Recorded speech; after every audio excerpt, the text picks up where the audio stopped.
Hey y'all, welcome back to my channel. It is me, Kay, and I'm here today to discuss The Chi Season 7, Episodes 3 and 4. So we're just going to start off with Episode 3, and it says, Tiff and Keisha celebrate their bumps with a double baby shower.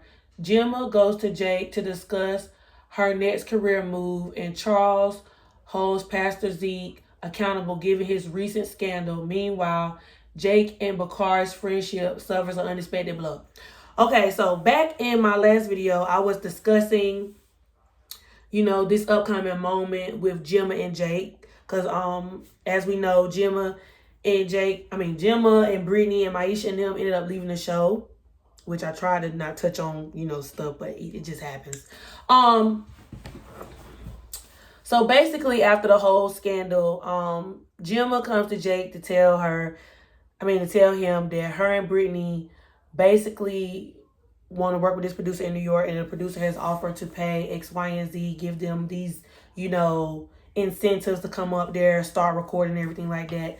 And so she wants to move to New York. And so she asked Jake, will he wait for her? And honestly, Jake replies no, respectfully, but no. He was just like, he thinks they're way too young for that. He will always love her. And then Gemma starts crying. I guess that wasn't the answer she wanted to hear. But she basically told Jake that she didn't love him anymore anyway. Which, that part kind of confused me. Because then I was just like, well, why was you crying? But that's neither here nor there. Teenagers, sometimes you date, you love, but you ain't always meant to be with that person forever. So this was the episode actually where they had their party, their farewell party for Maisha, Gemma, Daddy, and Brittany.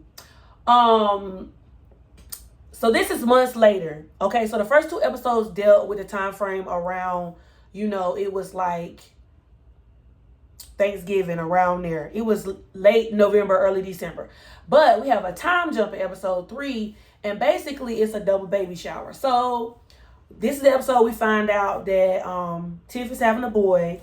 We don't know what Keisha is having because Keisha decided that she wanted her and Emmett not to know the gender of the baby until the baby was born. And so they having a good old big family time in the yard. It's a very nice, luxurious baby shower. Tiff and Keisha keep bumping heads about the raising of EJ. They keep touching on it, but ain't nothing really being said at the same time. It's just like Tiff is just, I don't know, it's just a lot of attitudes. I don't know. They say it's hormones, but at this point, I don't know. Like I just feel like they both got something to say to each other, but they're not saying it out of respect because they love each other. But I just feel like they just haven't gotten to a point where they can sit down and have their honest communication yet. Sometimes it takes time. But yeah, so everybody is at the baby shower, and when I mean everybody's at the baby shower.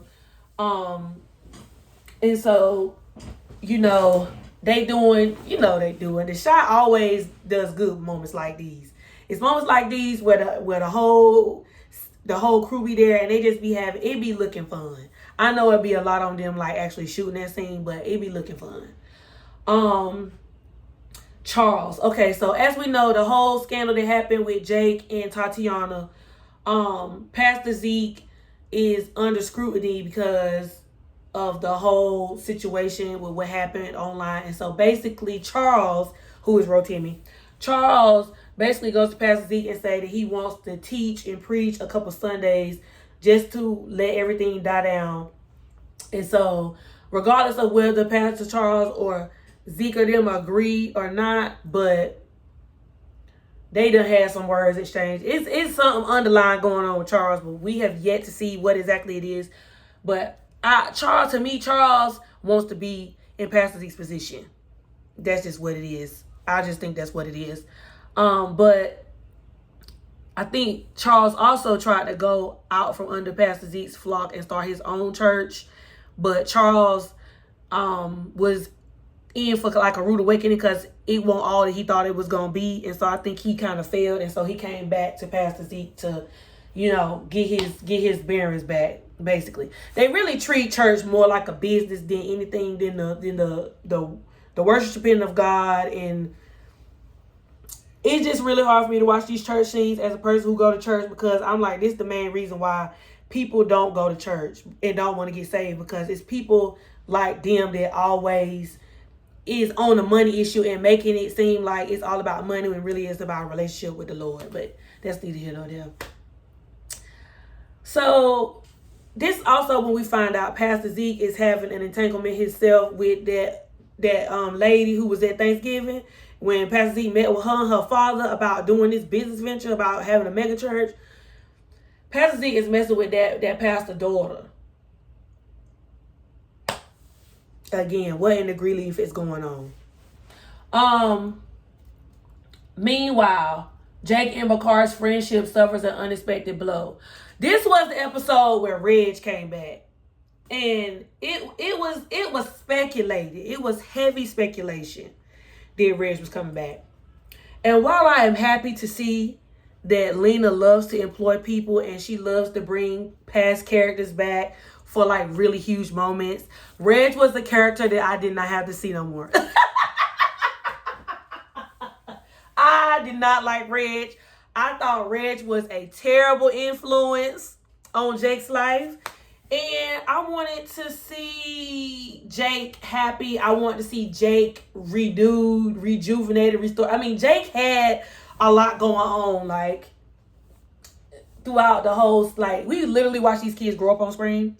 And so Jake's character literally went through the most. I mean, dealing with a parent that has a substance abuse issue. His only guardian was his brother at the time. His brother was a heavy OG in the street. And then, you know, possibly finding out his brother was taken out by the top dog of the gang. Had somebody take him out. We ain't seen him for years, which, you know, we know the speculation of why Reg left the first time. But then we see him have another brother come in. This brother was a street dude, but he's reformed now. He's trying to live a good life. He's not trying to live the street life no more because he don't want his baby brother to have to go through it. He go to court for Jake, win Jake, you know, and Jake done started his business. Shy Seas is doing good, and boom, we get this knock on the door. Who is it? Reg. Why? Why is it Reg? And then for me, it's the audacity for Reg, right? Like, again, the person who plays Reg's character, great actor. He does his job so well, because I don't like Reg as a character for real. Like, Reg comes back. Jake is like stunned to see Reg. Stunned. Literally, the words in the script was, he thought he saw a ghost and he is freaked out. Like, so it's just like, okay, Jake got this whole thing going on. And I'm thinking, my first thought was, Reg is finna take Jake off of the path that Trig got him on. Reg was doing so well. He had graduated. He had his own business. His business was starting to do good. Kev gave him the apartment. He had his own space. And now Reg is there. Reg informs Jake that he been laying low for a while. Only one person really knew what he was. He basically tells Jake he been keeping tabs on him the whole time. He knew where he lived at. The person who was keeping his eyes to the street for Reg let him know everything. Reg basically said now that Duty is gone, he want to take over the mob again. Which I'm like, now Reg, you had your chance. You couldn't do what needed to be done. You basically got ran out of the city, or in your words, you got to lay low for a minute. Somebody else does what you should have did, and now you want to come over and try to take that person's spot. So then, basically, I don't know why Jake did this, because it was not smart. Jake and Bakari, to me, just got good for real, because Bakari was the reason why Jake had that whole encounter with the Chicago police. Like, they finally in a good place. Bakari was the reason why Gemma suffered a loss. Like, they just got in a good place.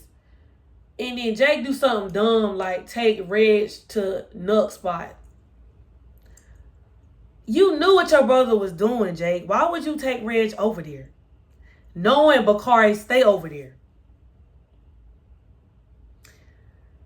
So then Reg basically tell Nuck, well, Nuck think he there looking for a job. So Nuck was gonna give him a job. He told him, I ain't gonna work for your goofy self. Well, Nuck basically said, if anything happens, he'll take care of the body himself. I said, okay then. So basically now we're about to have like a civil war. It's giving Iron Man versus Captain America in Marvel with the 63rd Street people. All because,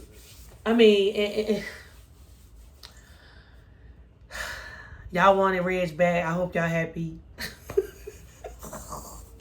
Reg is about to come in here and shake the table. He might throw the table in the wood chipper. I don't know. So then that makes things uneasy between Bakari and Jake. Rightfully so. So now we're going into episode 4. Emmett hosts Mother's Day. We got the whole thing with Darnell and Damien. Alicia gathers the mothers who lost their children, which only pushes her further into her vengeful grief. And Papa turns to Pastor Zeke for help.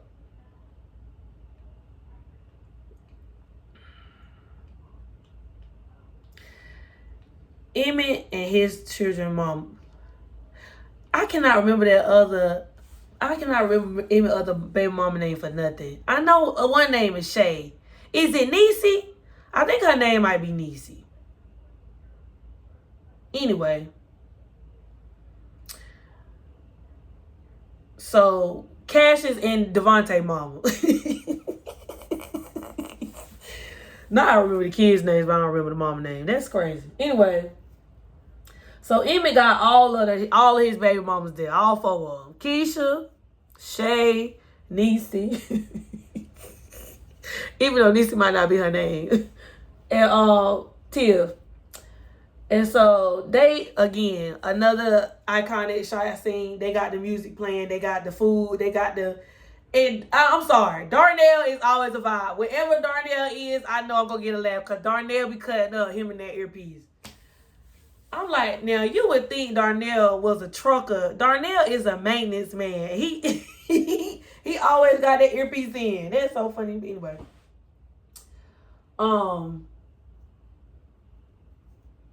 What was I saying? Oh yeah. Darnell schools Damien. This was the infamous episode about spades. Now I ain't gonna hold you. Y'all want my card? Because I ain't know how to play spades. I did not know how to play spades. And y'all, I'm telling you, it's to the point where I went to my mama and daddy house the next day after the episode aired. I showed them that spade scene. And my daddy taught me how to play spades that night. And I might can do a little something now. I might not be as clueless. I still was trying to do the math like Damien because I'm trying to figure out how Damien learned how to add and subtract how many suits was in that deck that fast. So he can know what everybody had in their hand at the table when he was playing spades with the professor and Brandon cousin. I can't remember Brandon cousin's name either. Anyway, so yeah, that whole spades thing, iconic. And my daddy was trying to explain to me, and we did a couple of test rounds of spades between I was my daddy partner and then my husband was partners with my mama, and we did beat my husband and my mama. So I learned a little something. But yeah, Alicia decides to have this formal event Actually, this was the episode that had me a little devastated. I ain't gonna even hold you to, but I'll get there in a minute.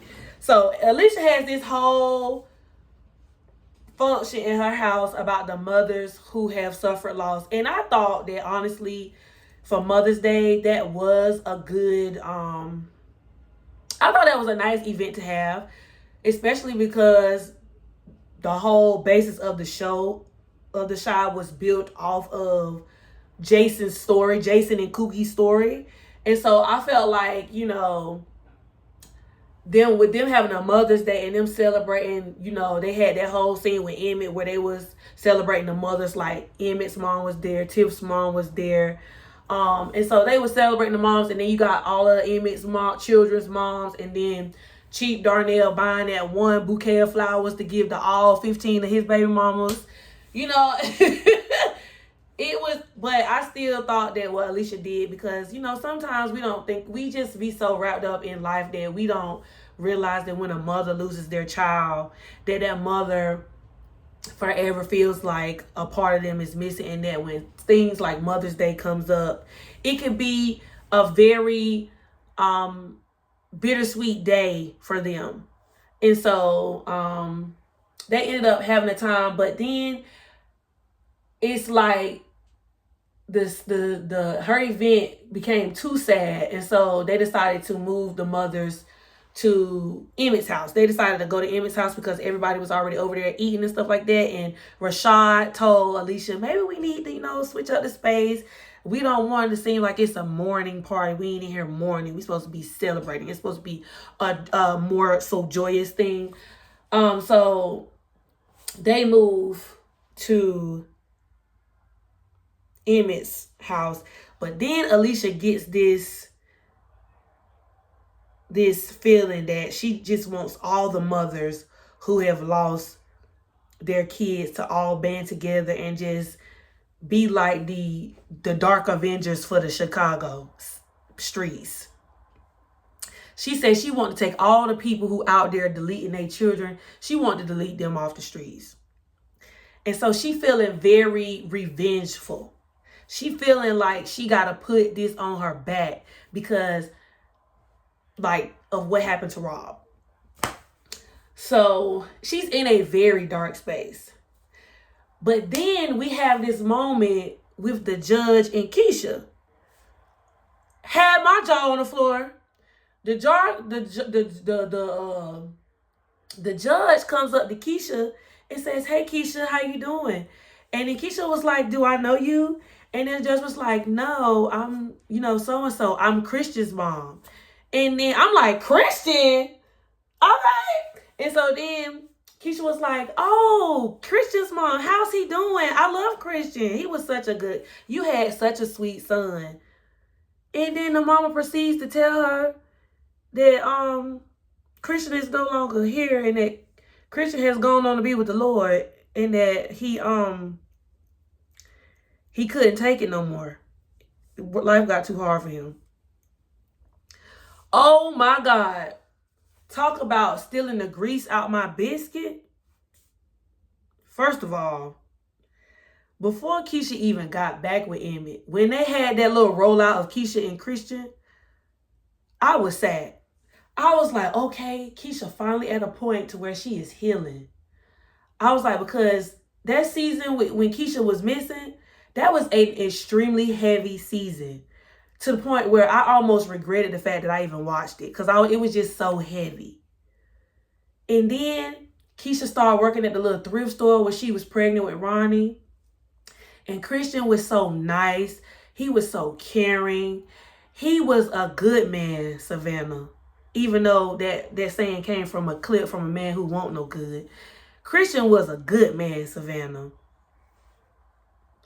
And then to find out Christian took himself out the game, I was so devastated. I was like, now the Chi, out of all the stuff you could have came up with for Mother's Day, y'all had to throw that at us like that. And even though kudos to the writers, because that's continuity. Like you bringing up stuff from previous stories, and we sometimes when we watch TV, we be like, dang, they brought that up, but we never really realized what happened to that person. That story was never brought up again. They closed the loop on that. And then it was crazy because I went back and watched, like, sometimes I watch the little segments they have on the Shy's YouTube channel where the actors talk about episodes and moments that, you know, stuck out to them or stuff like that. And they actually talked about that scene with Keisha and Christian's mom. Burgundy even said that she was not expecting that, and Jacob even said that when he read that, his mouth was open because he just could not believe, like, that's what happened to Christian. I wanted Keisha to be with Christian so bad. He took his time with Keisha, and like he was so respectful. He was such a good guy. And I thought he was fine. I was just like, wow. And then just for Keisha, I mean, I know Emmett and Keisha always had that friendship. And, you know, as people who love good love stories, or people who love stories or see love displayed on TV, especially in a healthier way, like Keisha and Emmett, even though they was teenagers when they started their shenanigans, but as they grew, like you could tell that love for each other throughout the friendship grew. I did want Keisha to finally experience somebody who was not what she had. Like Nuck was who she had. And so Christian was completely different from Nuck. And Christian, like, even when she was having her moments when she was struggling, he would help her breathe. And then he was so sweet. He did such sweet things for her. And so I just want to have a moment of silence for Christian, because I feel like his character should have seen more. They should have gave them a little date instead, longer than that.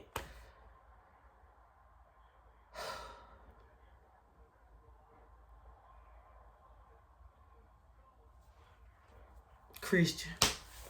Like, bruh. And then it was that last, and then it's just like Keisha sent him that long voice note about how she wasn't ready to be with him, and then she needed to focus on her son, to then now, like, jump in this relationship. Now she in this relationship with Emmett. They living together. They got a house together. They raised their kids together. Now she pregnant with Emmett, baby. And Christian. And then it was just sad because, like, to go beside that, we had that moment with, like,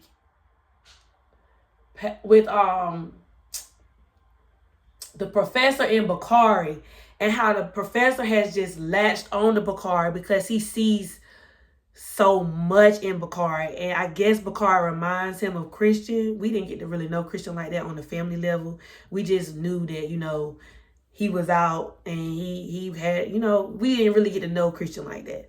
So now that we figured out that these are his parents, and now we get to see how his parents react to him not being there no more, and how it was very foreshadowing.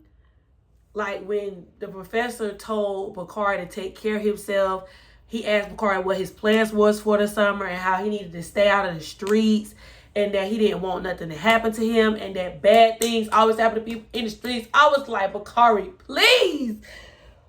Because if something happens to Bakari, I will be devastated. I would be devastated. Like, I want to see Bakari win. Like, even listening to that short monologue, going back to, like, season 6 or was it season 5, whenever he had that monologue when he was talking about Coogie and being in the street, I was just like, oh my God, Bakari could have a story. Like, I'm here for this.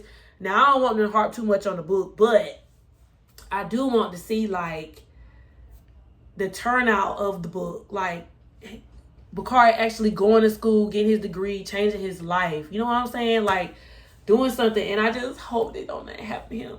Y'all can, you know, let him get a little injured. That's the most I want y'all to do. Let him get injured. Don't delete Bakari out the game. Don't let Bakari get deleted, to Shy people. Do not let Bakari get deleted. Also, last but not least for this episode, Papa turns to Pastor Zeke for help. Now, I don't understand Papa. And I feel like, do y'all feel like they changed Papa's character drastically? Because honestly, in the beginning when I first started watching the show, Papa was my favorite character. Papa was funny. He had his friendship with Jake and Kevin. Now we don't even hardly see Papa with Jake no more. We don't hardly see him with Bakari no more. Remember, Bakari was living with them at the house. Like, what happened to Papa's character? Like, they just, it's like Papa just slipped through the crack or something. But anyway, like I said, Papa turns to Pastor Zeke for help. So Papa was upset because the last conversation he had with his father was an argument or whatever. His father, Nuck or Zeke, one of them, Zay and not Zeke, Nuck or Zay ended up taking his father out the game for Duda. And so Pastor Stanley told he told Papa to stay away from Pastor Zeke in that church and to stay away from Pastor Zeke's daughter. He left the daughter, but he still goes to the church. And now he's working for the church. And what in the green leaf is going on, Papa? This is not who you are. Your mama said she didn't want that no good man money. She don't want that man money. That man is a wolf in sheep's clothing. The Bible talk about people like Pastor Zeke. Stay away. He is corrupt.